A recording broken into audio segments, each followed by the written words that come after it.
Gary Neville oo Man United uga digay wixii ay Liverpool ku dhigtay xiliyaareedkii hore iyo Manchester oo war fiican heshay gool kulanka Bayern Munich haddaba maxaa ka cusub muuqaalkan ayaan ku gula wadaagi doonaa ee soo dhaw daawada laagsaar muuqaalka siina share karee Gary Neville ayaa ku booriyay ciyaartoyda Manchester United inay geesinimo muujiyaan marka ay booqanayaan Liverpool si ay uga fogaadaan inay guuldaradooda waxba kala soo laabtaan Anfield sidii dhacday xiliyaareedkii hore kadib guuldaradii saddex waxba ahayd ee ka soo gaartay Bournemouth United ayaa kaleeyay toddobaad weyn marka ay martigelin Bayern Munich kulan ay ku qasban yihiin inay badiyaan si ay ugu gudbaan wareegga xiga ee Champions League ka hor inta aynan axad dambe booqan Anfield si ay ula soo ciyaaraan kooxda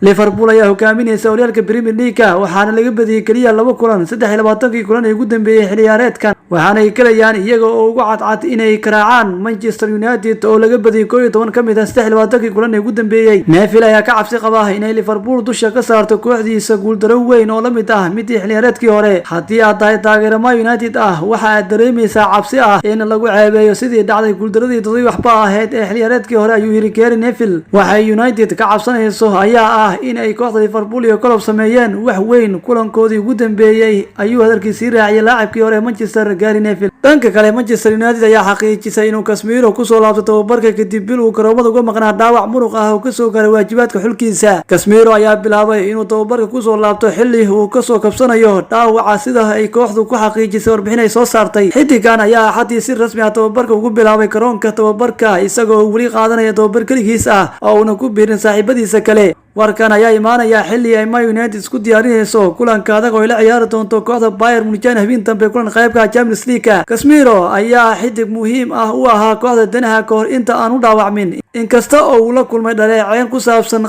qabyaareedkiisa xiliyaareedkan si kastaba ahaatee soo laabashadiisa ayaa noqon doonta mid u fiican Ten Hag iyo kooxda Manchester United ka hor kulanka habeen dambe la ciyaari doonto naadiga Bayern Munich